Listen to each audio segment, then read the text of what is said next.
Welcome to day 9. Today, we're going to do something fascinating. We're going to create a map of your inner mental landscape. Think about it. You can't navigate a territory you don't understand. So today, you become the cartographer of your own consciousness. Imagine you're trying to escape a maze. What's the one thing you desperately need? A map. Your mind is like a vast and complex landscape. It has territories of fear, regions of desire, deep valleys of old trauma, and towering mountains of untapped potential. Most people wander through this landscape blindly, getting lost in the same familiar places over and over again, stuck in a loop. Today, you're going to stop wandering and start navigating. Today, you draw your map. Self-awareness is the absolute foundation of all transformation.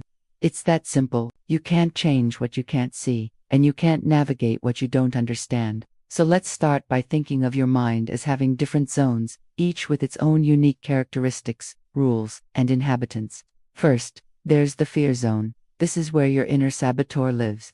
It's populated by all those worst-case scenarios, the limiting beliefs that whisper you can't, and the protective mechanisms you've built up over years. The terrain here feels dark and restrictive, but here's the tricky part. It also feels familiar. Your saboteur knows this territory like the back of its hand and tries to keep you here because, in its own twisted way, it thinks it's keeping you safe. Next to it lies the comfort zone. This is your normal, everyday consciousness.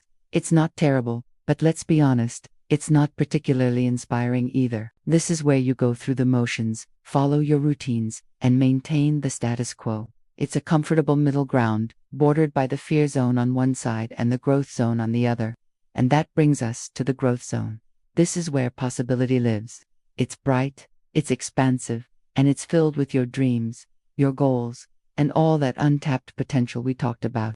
But exploring this zone requires courage because it's unpredictable. Your authentic self is naturally drawn to this territory, but your conditioned self, the part of you that's been trained to play it safe, often finds it threatening. Beyond that is the power zone. This is the territory of your highest potential, your most authentic, creative, and unlimited self. It's where you access your deepest wisdom, your greatest compassion, and your most innovative ideas. Very few people spend much time here because it requires complete authenticity and a willingness to be vulnerable. It's where true magic happens.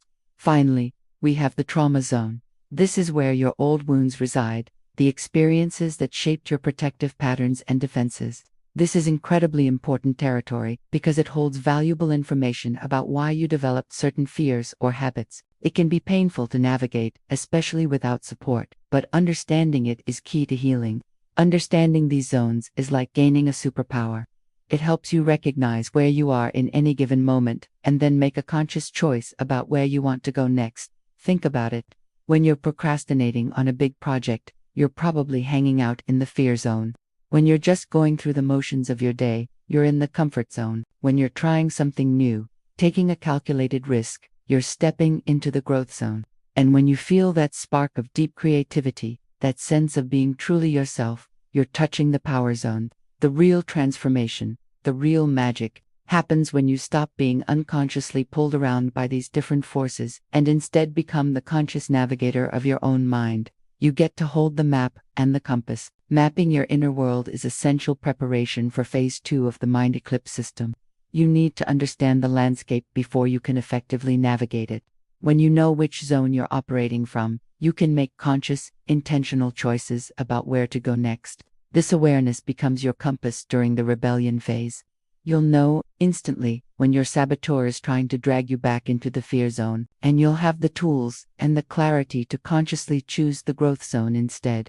The goal isn't to eliminate the difficult zones. Fear and past pain are part of the human experience. The goal is to become the conscious navigator who can move freely between them, choosing to spend more time in the zones that serve your growth and less time being trapped in the zones that keep you stuck. So, for today's tool, let's make this tangible. Your exercise is to draw a visual map of your mind with these different zones. You can make it as simple or as artistic as you like. Grab a piece of paper and some pens. Mark where you feel you spend most of your time right now. Then, mark where you'd like to spend more time. What bridges or pathways could connect these zones? Feel free to add any other territories that feel relevant to your unique inner landscape maybe there. S, a creativity zone, a love zone, or a wisdom zone for you. Then, add labels for the specific thoughts, feelings, or behaviors that characterize each area. This map will become your personal reference guide for the conscious navigation of your inner world. Now, let's reinforce this with our affirmation exercise. This affirmation will empower you by replacing fearful thoughts with courage and belief in yourself, using positive statements. The phrase is, I release fear and embrace new opportunities for growth. Let's begin. Find a comfortable position, close your eyes if you wish, and breathe deeply. Now, as you exhale, repeat with gentle awareness, I release fear and embrace new opportunities for growth. I release fear and embrace new opportunities for growth. I released fear and embrace new opportunities for growth. I released fear and embrace new opportunities for growth. I released fear and embrace new opportunities for growth. I released fear and embrace new opportunities for growth. I released fear and embrace new opportunities for growth. I released fear and embrace new opportunities for growth. I released fear and embrace new opportunities for growth. I released fear and embrace new opportunities for growth. Feel yourself stepping into the role of a fearless opportunity seeker who knows no bounds. You are able to see your thoughts and emotions clearly, without getting caught in their drama. This perspective is where your power lies. It gives you choice. You are becoming the conscious navigator of your own inner world. Wonderful progress today, creating your own mental map. You've done some incredible work. Be sure to complete your drawing exercise to get today's points. Tomorrow is the final day of Phase 1, where we prepare for the rebellion.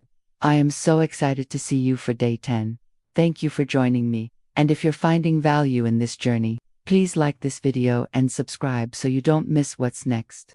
See you tomorrow.